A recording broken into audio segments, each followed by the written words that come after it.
Lecturas devocionales a la luz de la profecía. Y después de mucha discusión, Pedro se levantó y les dijo: Varones hermanos, vosotros sabéis cómo ya hace algún tiempo que Dios escogió que los gentiles oyesen por mi boca la palabra del Evangelio y creyesen. Y Dios, que conoce los corazones, les dio testimonio, dándoles el Espíritu Santo lo mismo que a nosotros, y ninguna diferencia hizo entre nosotros y ellos, purificando por la fe sus corazones. Bienvenidos a la lectura del libro La historia de la redención. Continuación del capítulo 41. El primer congreso de la Asociación General. Algunos judíos de Judea produjeron una consternación general entre los creyentes gentiles al agitar el asunto de la circuncisión. Afirmaban con gran seguridad que nadie se salvaría si no era circuncidado ni guardaba toda la ley ceremonial.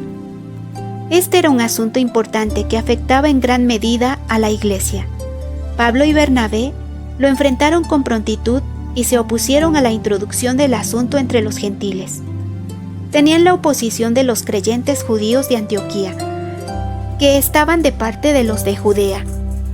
El problema produjo mucha discusión y falta de armonía en la iglesia, hasta que finalmente los hermanos de Antioquía, temerosos de que pudiera producirse una división entre ellos como resultado de discutir más este asunto, decidieron enviar a Pablo y Bernabé junto con algunos hombres responsables de Antioquía a Jerusalén para presentar la situación delante de los apóstoles y ancianos. Allí debían encontrarse con delegados de diferentes iglesias y con los que vendrían para asistir a las próximas festividades anuales. Mientras tanto, debía cesar toda discusión hasta que los hombres responsables de la iglesia hicieran una decisión final. Esta decisión debía ser aceptada universalmente, entonces por todas las iglesias de la comarca. Al llegar a Jerusalén, los delegados de Antioquía relataron a la asamblea de las iglesias el éxito que había acompañado a su ministerio y la confusión resultante del hecho de que ciertos fariseos convertidos afirmaban que los conversos gentiles debían circuncidarse y guardar la ley de Moisés para salvarse. Los judíos se habían enorgullecido de sus ceremonias divinamente señaladas y habían llegado a la conclusión de que si Dios, en una oportunidad, había determinado cómo debía ser el culto hebreo, era imposible que autorizara jamás cambio alguno en cualquiera de sus detalles.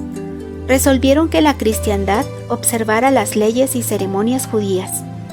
Eran lentos para darse cuenta del fin de lo que había sido abolido por el deceso de Cristo, y para comprender que todos los sacrificios prefiguraban la muerte del Hijo de Dios, en la cual el tipo se había encontrado con su antitipo, quitándole todo valor a las ceremonias divinamente señaladas y a los sacrificios de la religión judía. Pablo se había enorgullecido de su estrictez farisaica, pero después de la revelación de Cristo en el camino a Damasco, la misión del Salvador y su propia obra para la conversión de los gentiles, irrumpió con claridad en su mente y comprendió en su plenitud la diferencia que existe entre una fe viviente y un muerto formalismo. Pablo seguía creyendo que era hijo de Abraham y guardaba los 10 mandamientos, tanto en la letra como en el espíritu, tan fielmente como lo había hecho antes de su conversión al cristianismo.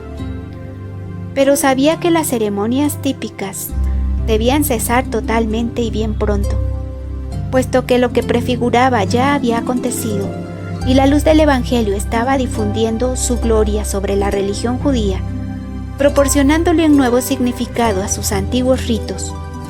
El asunto sometido a la consideración del concilio parecía presentar dificultades insuperables desde cualquier ángulo que se lo estudiara, pero el Espíritu Santo en realidad ya había zanjado este problema, y de su decisión dependía la prosperidad y hasta la existencia de la iglesia cristiana. Se dio a los apóstoles gracia, sabiduría y juicio, santificado para decidir este asunto tan difícil. Continuamos con la lectura del libro La historia de la redención, capítulo 41, el caso de Cornelio. Pedro explicó que el Espíritu Santo ya lo había decidido al descender con el mismo poder sobre los gentiles incircuncisos que sobre los circuncidados judíos. Recordó su visión, mediante la cual Dios le presentó un lienzo lleno de toda clase de cuadrúpedos, y le ordenó matar y comer, y que cuando rehusó, afirmando que nunca había comido nada que fuera común o inmundo, el Señor le dijo: «Lo que Dios limpió, no lo llames tú común». Dijo: «Y Dios, que conoce los corazones, les dio testimonio, dándoles el Espíritu Santo lo mismo que a nosotros, y ninguna diferencia hizo entre nosotros y ellos, purificando por la fe sus corazones. Ahora pues, ¿por qué tentáis a Dios poniendo sobre la cerviz de los discípulos un yugo que ni nuestros padres ni nosotros hemos podido llevar?» Ese yugo no era la ley de los 10 mandamientos, como lo afirman los que se oponen a la vigencia de la ley, pues Pedro se refería a la ley ceremonial que quedó nula y sin valor gracias a la crucifixión de Cristo. Este discurso de Pedro preparó a la asamblea para que escuchara razonablemente a Pablo y Bernabé cuando relataron su experiencia al trabajar entre los gentiles. Hasta aquí la lectura del día de hoy. Si Dios lo permite, continuaremos el día de mañana. Dios les bendiga, tengan todos un feliz día.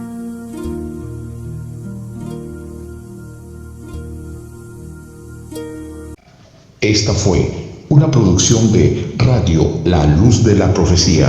Búscanos en www.radiolaluz-de-la-profecía.com de Lima, Perú, distrito de San Juan del Lurigancho.